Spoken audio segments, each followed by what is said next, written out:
Buenas noches, bienvenidos a Tribuna de la Historia. Cuando España, en palabras de Ortega, era una nube de polvo que desaparecía en el camino de la historia, cuando España se enfrentó en la más tremenda de sus tragedias, que la sigue marcando y que la marcó definitivamente, cuando España acometió ese tremendo drama de una guerra civil, de repente se produjo un fenómeno que tal vez no ha tenido parangón en ninguno de los otros muchos conflictos en los que la humanidad se ha visto de repente envuelta. Acudieron a España una legión verdadera de corresponsales de guerra. Lo que la Primera Guerra Mundial no tuvo, que fue buenos corresponsales, buenas crónicas, buenos periodistas, buena literatura, toda una manera diferente de narrar lo que estaba sucediendo, España sí lo tuvo. En este punto también hemos vuelto a ser como un campo de experiencias. Aquí se inició, aquí nació, aquí se desarrolló, probablemente como en ninguna otra ocasión. Ahora no se ha repetido ni con el conflicto de Afganistán, ni con Vietnam, ni con Corea, ni siquiera tal vez con la Segunda Guerra Mundial.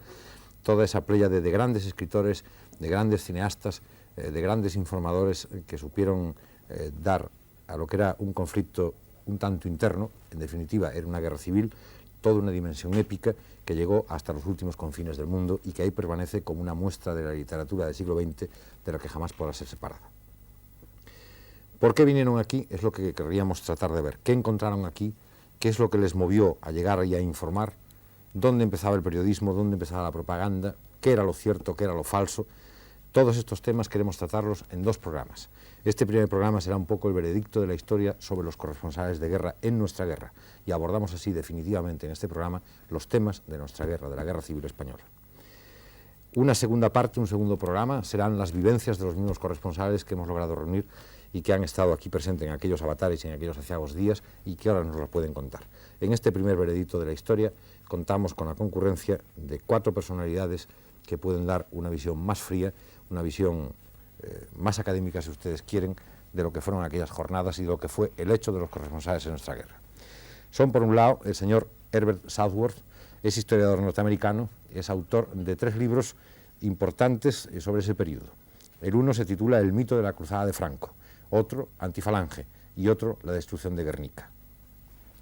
Don Basilio Martín Patino es director de cine y su nombre está lo suficientemente cercano quizá en la memoria de todos los espectadores como para que necesite de pocos más adjetivos de presentación. Nos remitimos a 2 de sus obras, Canciones para después de una guerra y Caudillo, que a mí me parecen pura y simplemente sensacionales e impresionantes, porque es la recopilación de los documentos para darles una forma, una unión, un nexo y demostrar en lenguaje de cine, en imágenes de cine, lo que pudo ser aquella época. Don Rafael Calvo Serer es catedrático de la Facultad de Filosofía, presidente del Diario Madrid, diario que aunque extinto no ha muerto, escritor político, ha estado como miembro del Consejo Privado del Conde de Barcelona durante bastantes años, estuvo 5 años en el exilio, precisamente por ser escritor político, y como corresponsal ha sido corresponsal del Excelsior, y de alguna manera la guerra la ha vivido directamente en uno de los bandos beligerantes. Don Javier Tusell, que no pudo vivir la guerra por su juventud, pero sí la conoce a través de la historia. Don Javier es historiador, catedrático de Historia Contemporánea, y suyo será el juicio frío y cierto y certero de lo que es la historia, de lo que es el veredicto, que en definitiva es el título de este programa.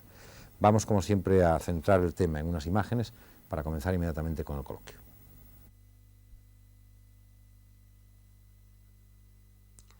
Quizá ninguna guerra civil atrajo tanto la atención del mundo entero como la contienda española de 1936-1939.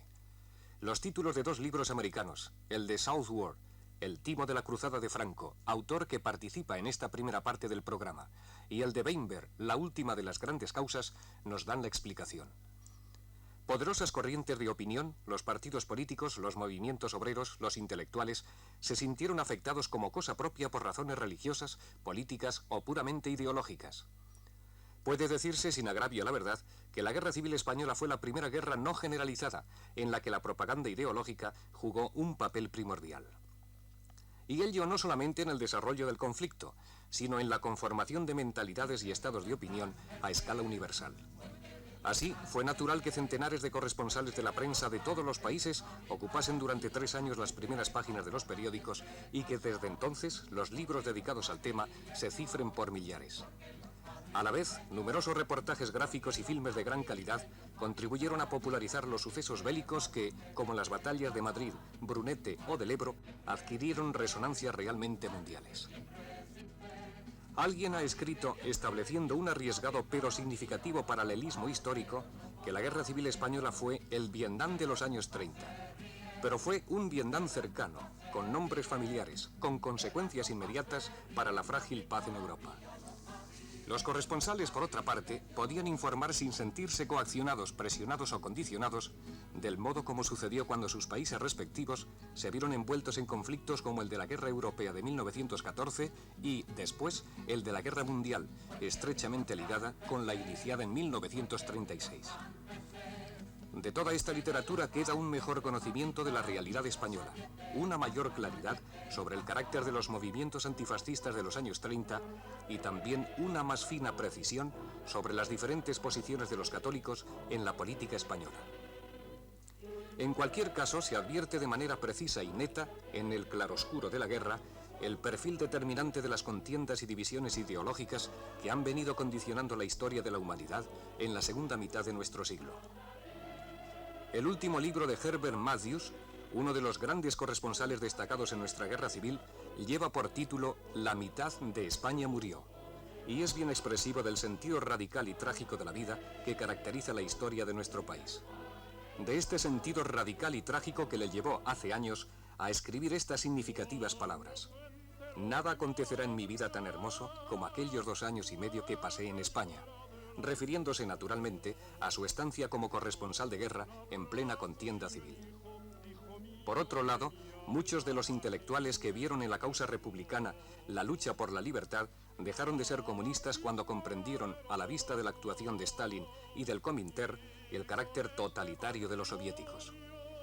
Por último, los católicos que entendieron realmente la guerra como una cruzada comprobaron su desvirtuación al tener que aliarse con fuerzas reaccionarias o anticristianas hasta el extremo de que Bernanos la llamó la cruzada de los generales ateos.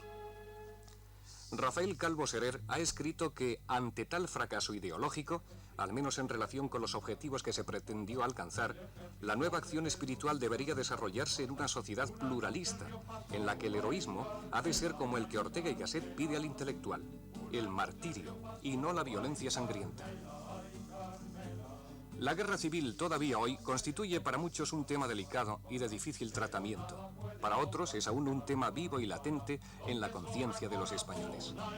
El equipo de Tribuna de la Historia ha querido, dentro de las limitaciones impuestas a nuestro programa por razón del tiempo, aproximar con el mayor respeto a unos y a otros, tanto a los que la sufrieron como a las nuevas generaciones que no la vivieron, a tan debatido conflicto con el máximo rigor y objetividad que son posibles, afortunadamente, hoy. Este programa sobre los corresponsales españoles en la Guerra de España comienza hoy con la primera parte titulada El veredicto de la historia. La segunda parte lleva por título Testigos de excepción y estará en las pantallas de sus receptores la próxima semana.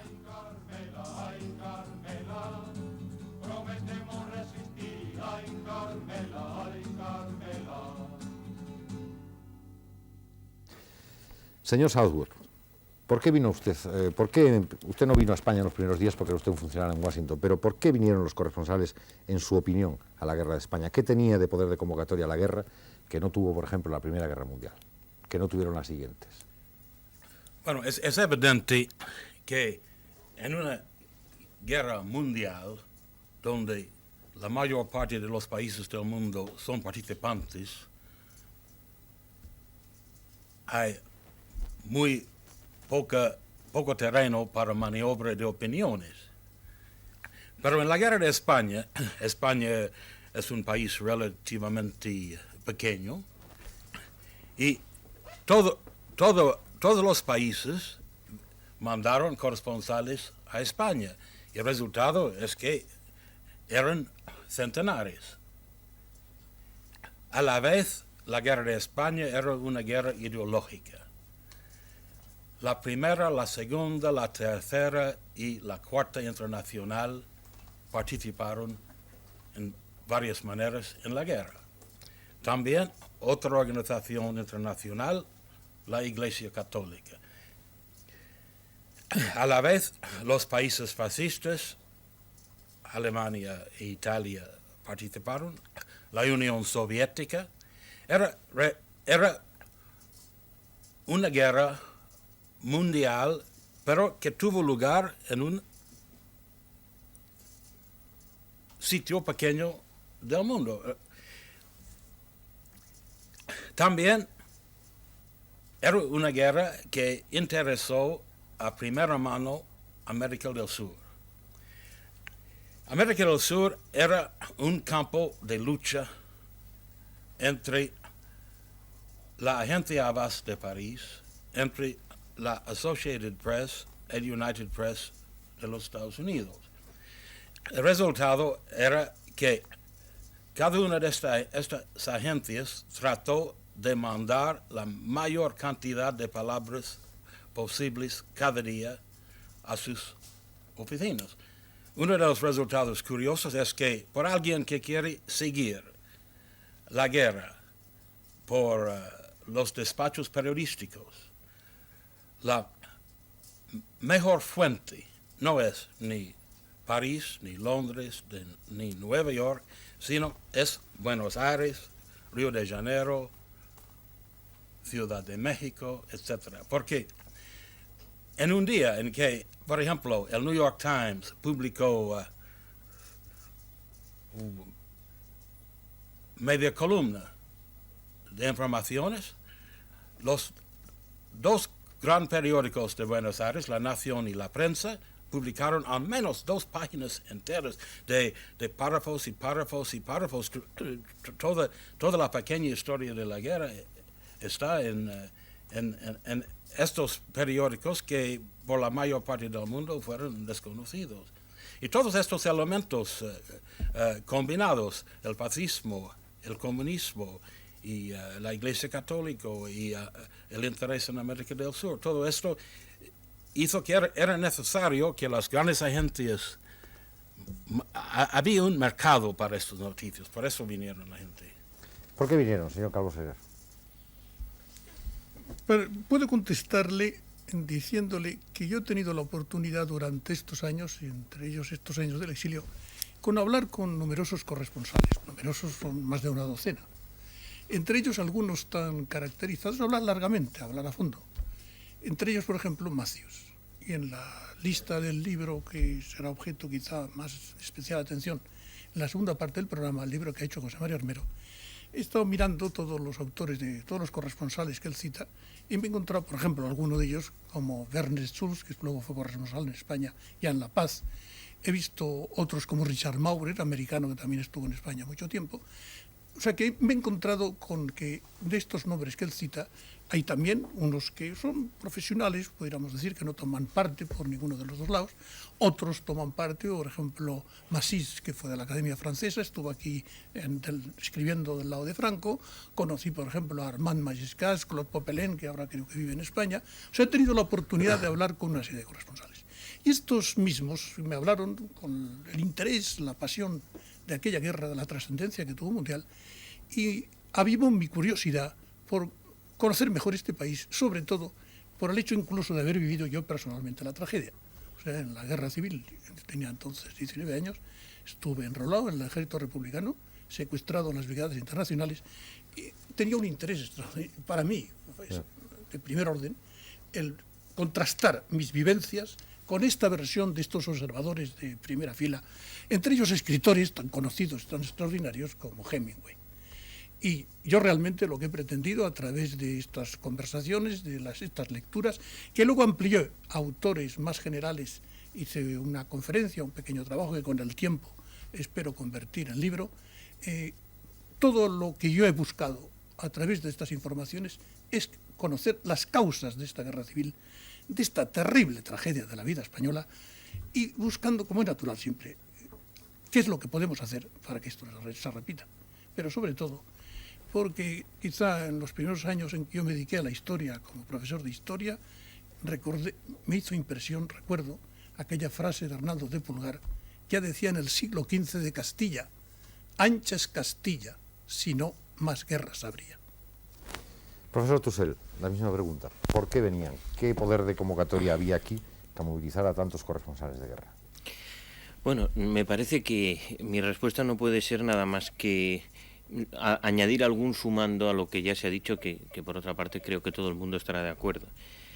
El sumando que yo añadiría, advirtiendo de que lo que se ha dicho por ahora me parece totalmente cierto, es el siguiente sumando.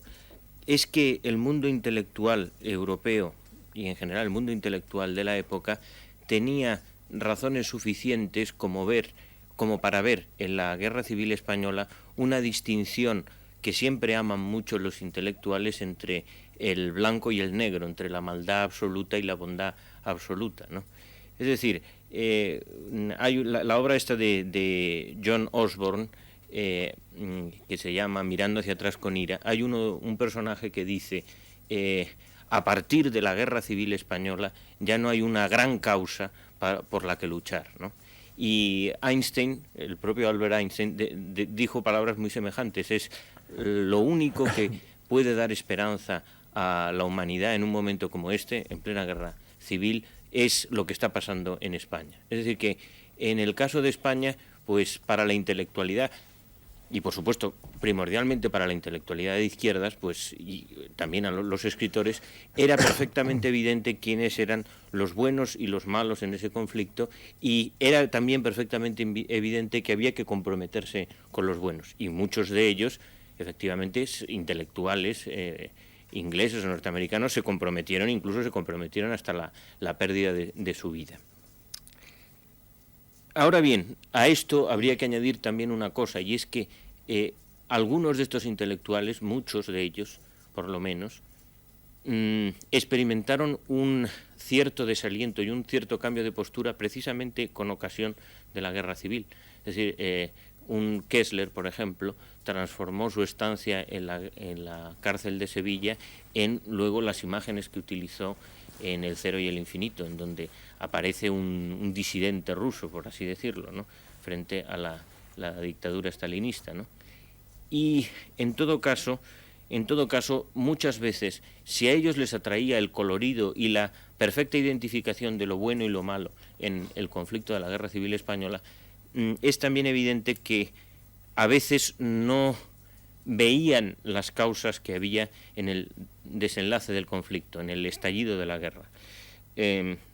Madariaga escribió una frase que ahora mismo no recuerdo exactamente cómo es, pero viene a ser algo así: una cosa piensa el bayo y otra cosa el que lo ensilla, y lo traduce, lo refiere a este caso de la Guerra Civil Española. Él viene a decir también, muchos jóvenes intelectuales europeos vinieron a la Guerra Civil Española aprovisionados de su máquina de escribir y dispuestos a escribir lo que ya traían desde fuera. Es decir, que era una forma de convertir en acción su propia ideología antes incluso de descubrir las causas del conflicto. O sea que la atracción era absolutamente evidente. Y hay una discrepancia con una cosa que has dicho tú, quizá, y es que la Guerra Civil Española fue el Vietnam de los años 30. Es decir, que también la causa del Vietnam como la de la Guerra Civil Española era absolutamente evidente quién era, para muchos de los intelectuales, quién era el bueno y quién era el malo, y que además había que comprometerse con el bueno para prestarle su ayuda. ¿Y qué buscaba el cine, Basilio Martín Patino? Porque tal vez el cine de nuestra guerra es un cine completamente distinto, diferente al cine de las otras contiendas, ¿o no? Supongo que está en conexión con todo esto que han dicho anteriormente. El cine es una manera de preguntar qué buscaba el hombre, que en lugar de la máquina de escribir... El hombre en aquel momento, yo añadiría su aspecto, digamos, sentimental, sobre todo en el hombre artista, en el hombre escritor, en el poeta o en el cineasta que venía ávido de sensaciones, ávido de confirmar sus emociones previas y transmitirlas al espectador, para no defraudarles. En ese sentido, yo creo que hay como una continuidad, yo diría romántica, del mito de la España exótica, de geografía abrupta, de costumbres bárbaras, que en aquel momento se exacerbaba de una forma especial. Me interesa más este aspecto que el de buenos y malos, pues aunque en aquel momento quizá no se podía hacer esta dicotomía o este maniqueísmo tan fácilmente. Evidentemente eran hombres desarraigados, eran una especie de trotamundos que han andado siempre, una especial sensibilidad, una especialidad o buena hombría, había de todo, pero supongo que los que venían, precisamente los artistas y los intelectuales, venían un poco por aquí, y completamente los del cine. Yo pienso que se daba una situación un poco parecida a la de el movimiento romántico, quizás de la pobre España que no pudo incorporarse a la civilización industrial después de la Guerra de Independencia, en aquel momento de depresión, me parece que hacia los años, los historiadores, porque no se lo conocen mejor, hacia los años de 30 al 50 del siglo pasado, en el que pues venían los Washington Irving, los Mérimée, los Dumas, creo que por aquí pasó todo el mundo, George Sand, Chopin, y hubo hasta aquel manual para extranjeros de Richard Ford. Posiblemente hoy día se puede hacer una especie de manual para extranjeros con responsables de prensa que habían habido las mismas sensaciones. Al margen de esto, pues efectivamente se comprometían con una causa o con otra. Yo creo que siempre desde el punto de vista del artista, que no está especialmente definido hacia el bien o hacia el mal.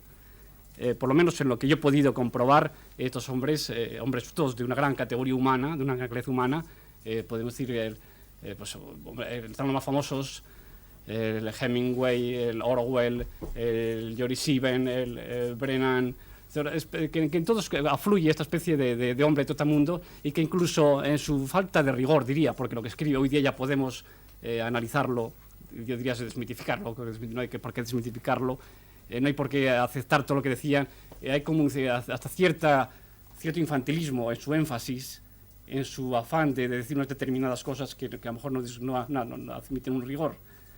Entonces el cine lo utilizaban de una forma muy pequeña, porque el cine lo utilizaron, era el juguete que entonces empezaba, la física recreativa, que entonces empezaba a servir para algo por fin, y que había adquirido una madurez técnica que hasta entonces no había tenido. Entonces el cine fue la gran caja de resonancia, supongo, aunque creo que no vinieron muchos. Me parece que en total en Corresponsales de Guerra deben ser cientos los que vinieron. En cine, cineastas, operadores, directores de cine, no creo que pasaran de unas decenas. Pero eso sí, la capacidad de la imagen, como se sabe, es muy superior, y entonces esta caja de resonancia actuaba por todas las pantallas del mundo. Me temo que sí, por supuesto. Yo temo que estamos saliendo un poco del tema, hablando de intelectuales y no de corresponsales. El corresponsal era un hombre que vino a España no porque tuvo simpatías con la República o con Franco, sino porque un patrón le mandó aquí para hacer su trabajo. Esto quizás no era verdad para Kessler, que quiso venir para hacer el trabajo que hizo, pero la mayor parte de los corresponsales de guerra fueron enviados por razones económicas para hacer cierto trabajo. Lo que encontraron aquí, o lo que poseyeron antes, determinó sin duda su punto de vista. Pero estamos hablando de las personas que ganaron su vida como corresponsales en España durante la guerra. Y si vamos a hablar de Orwell y de Hemingway fuera de sus despachos y los otros, vamos a salir del tema. Yo quiero precisar con respecto a esto mismo que ha planteado Southworth, un caso creo que típico es Matthews. Matthews fue un gran corresponsal, se pasó muchos meses en la guerra de España, escribía para el New York Times, o sea, fue enviado probablemente para informar al público norteamericano de lo que estaba sucediendo. Ahora bien, lo que aquí estamos ya está saliendo. ¿Por qué hubo tanto interés? Ese interés, ¿qué es lo que despierta? ¿Por qué vienen a informar de una causa que interesa a todo el mundo? Y eso es lo que está reflejado en muchos escritores que no son periodistas. Pero volviendo al caso del periodista, al caso del corresponsal, suponiendo que lo ha mandado su patrón, pero viene aquí y vive profundamente esta guerra, no como una cosa fría, una cosa distanciante, sino que es algo que le resulta entrañable. Él lo dice, son los años más importantes de mi vida. Y yo he tenido ocasión de hablar con él desde el año 58 hasta el año 64, en diferentes viajes a Nueva York. Todavía publicó el año 73, todavía publicó el último libro, La mitad de España murió en manos de la otra mitad. Y siempre está bajo los recuerdos, bajo las impresiones de lo que él vivió. ¿Por qué? Lo ha dicho Toussaint. Quizá existe un libro así, precisamente, La última de las grandes causas.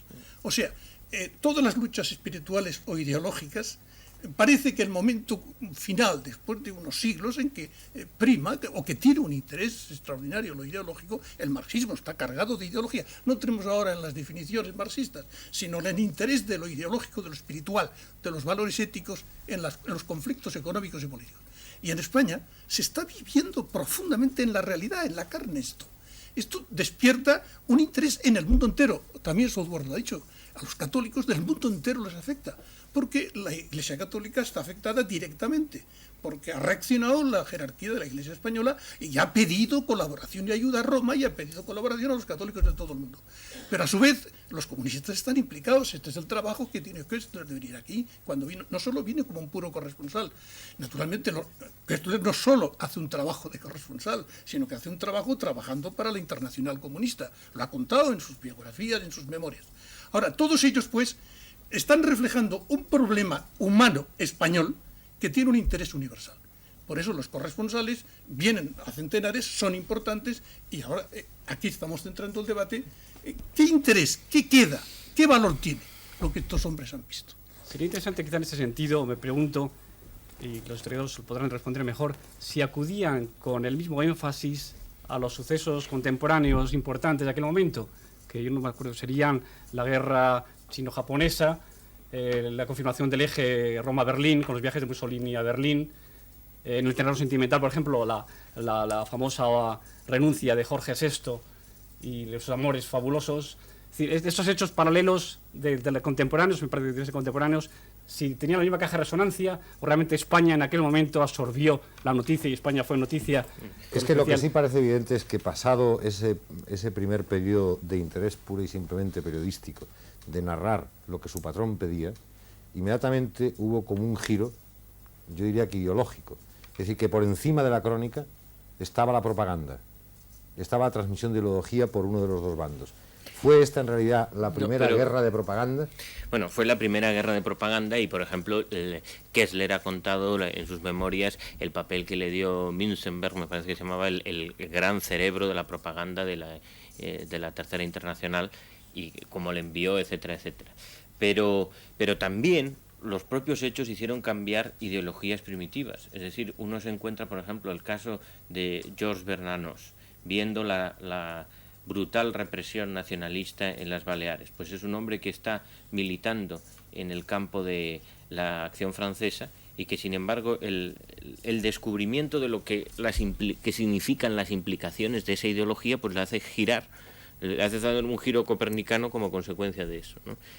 Yo quizás, efectivamente, y el señor Southworth tiene razón, he derivado un poco desde el papel de los periodistas al papel un poco de los intelectuales. Pero es que quizá los periodistas propiamente dichos tuvieron un papel más efímero y en cambio hay obras que incluso claramente decantadas desde el punto de vista ideológico siguen teniendo un enorme valor como documento histórico a pesar de que sean partidistas. Es decir, es difícil encontrar un documento más descriptivo de lo que es, en mi opinión, de lo que fue el bando gubernamental durante la Guerra Civil, que por ejemplo el libro de Borkenau o el libro de Orwell, el homenaje a Cataluña de Orwell, ¿no?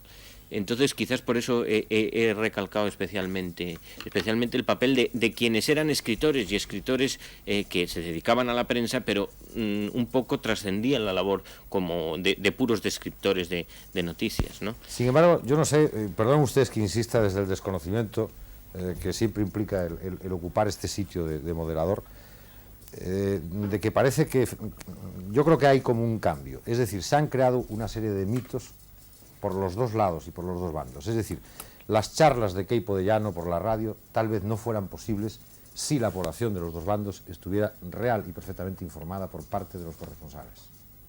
Sin embargo, las charlas tenían su credibilidad, por supuesto, su público adicto. Pero estamos hablando de corresponsales extranjeros, ¿no? Sí. Queipo está trabajando... Bien, pero las charlas de Queipo me temo que nunca la prensa extranjera las contestaba con el mismo vigor con que él las pronunciaba. ¿O no?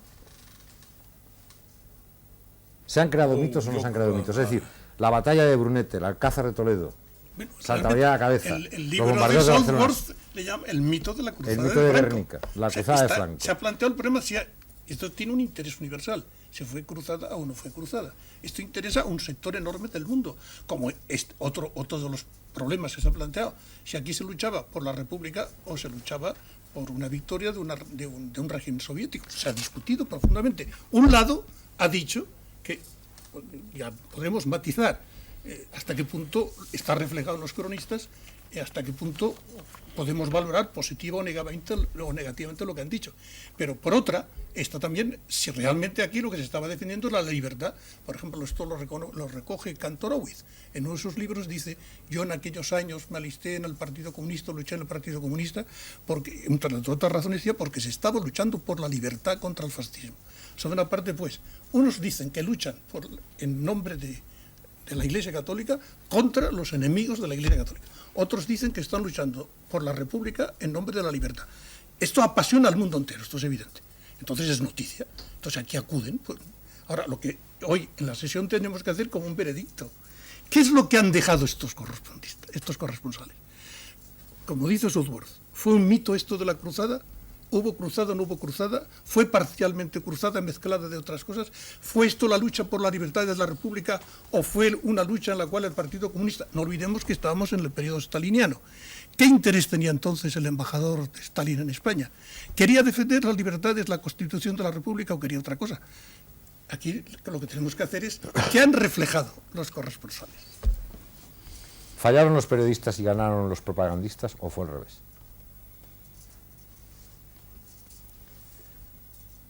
Bueno,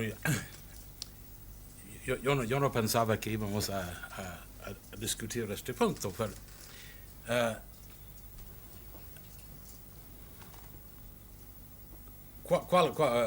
¿cuál es propaganda y cuál es la noticia? Yo he hecho un estudio bastante detallado sobre un acontecimiento de la guerra. La destrucción de Guernica. Yo considero que de parte de republicanos, de la parte de los republicanos, en el asunto de Guernica casi no había jamás propaganda, porque no podemos decir que el despacho de un corresponsal que dice simplemente lo que ocurrió, que es propaganda.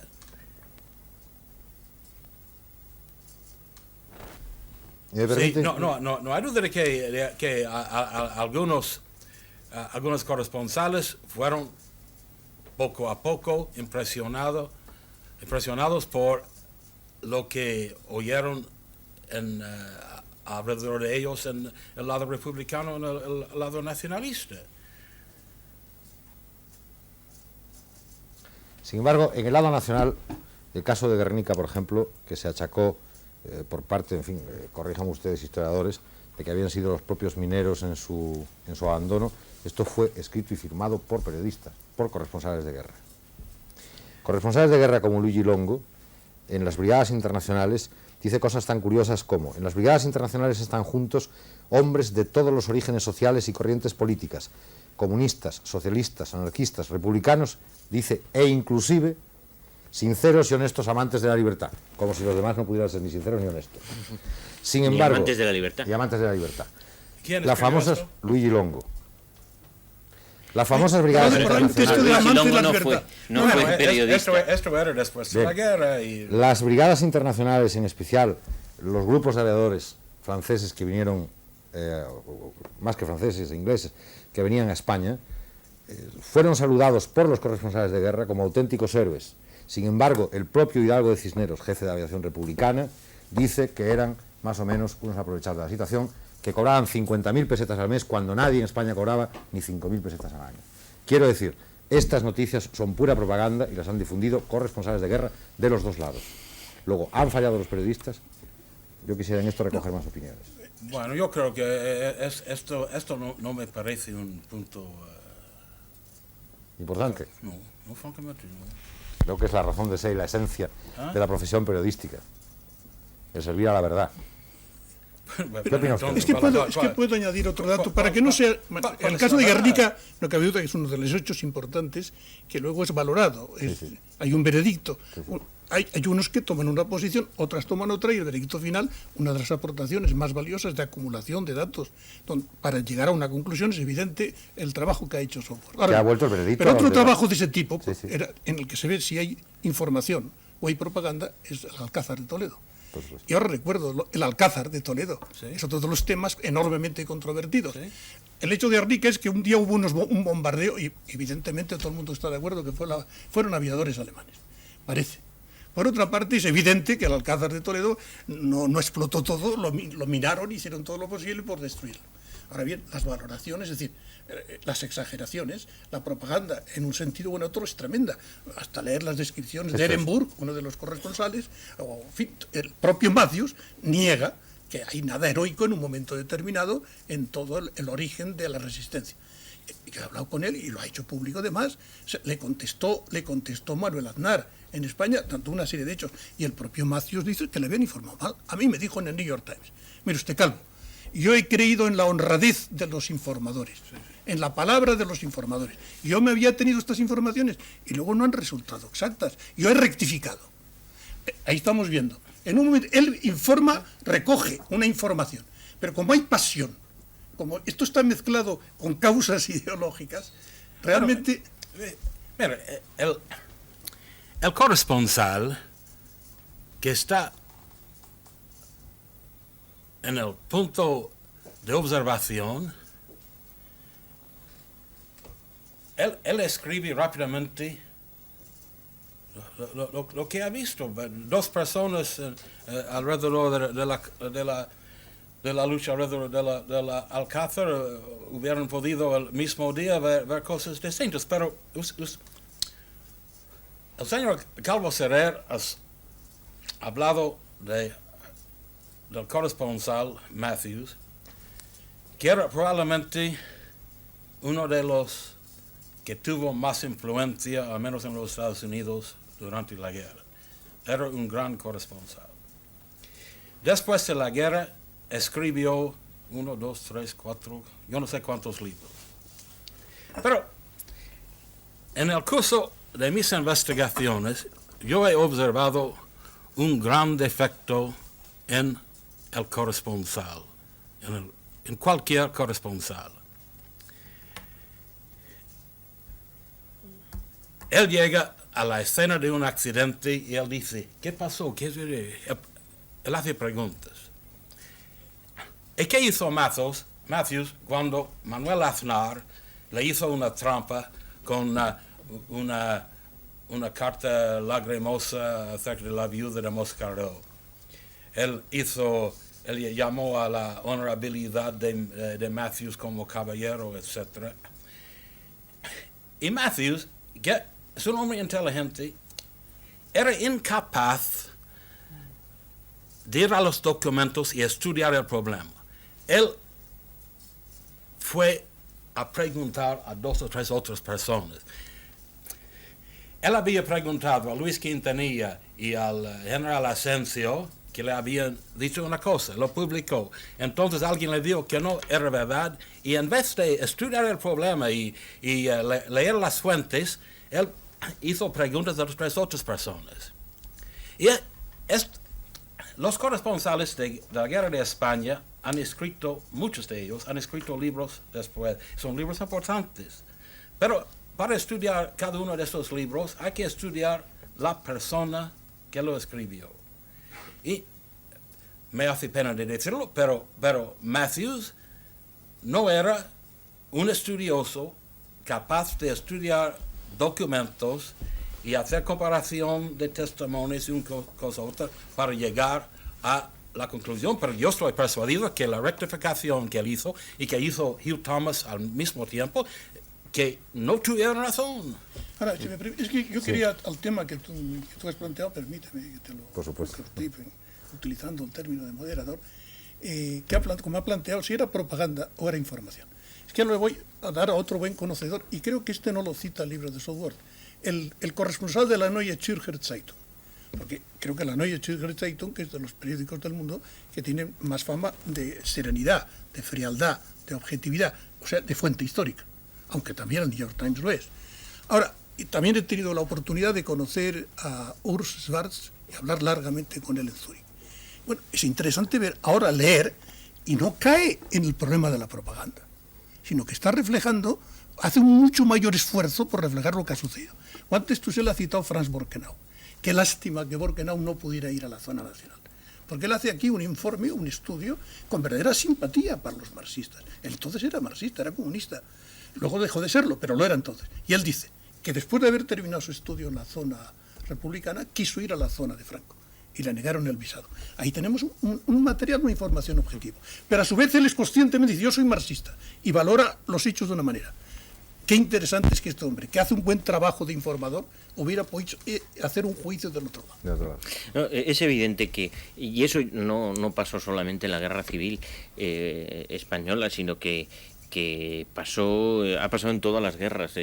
La labor de un corresponsal es demasiado inmediata y demasiado pegada a la necesidad de transmitir su noticia. Entonces, el señor Southworth lo ha hecho para el tema de Guernica. Hay que seguir la genealogía de una noticia que se va transformando a medida que va pasando de una agencia a otra, etcétera, etcétera, ¿no? Y que se va modificando más o menos, ¿no? Precisamente por eso los corresponsales muchas veces, cuando Azaña escribió sobre la Primera Guerra Mundial o etcétera, pues evidentemente él transfiguraba sus propias ideas, ¿no? Eso le pasa a todo corresponsal, evidentemente, ¿no?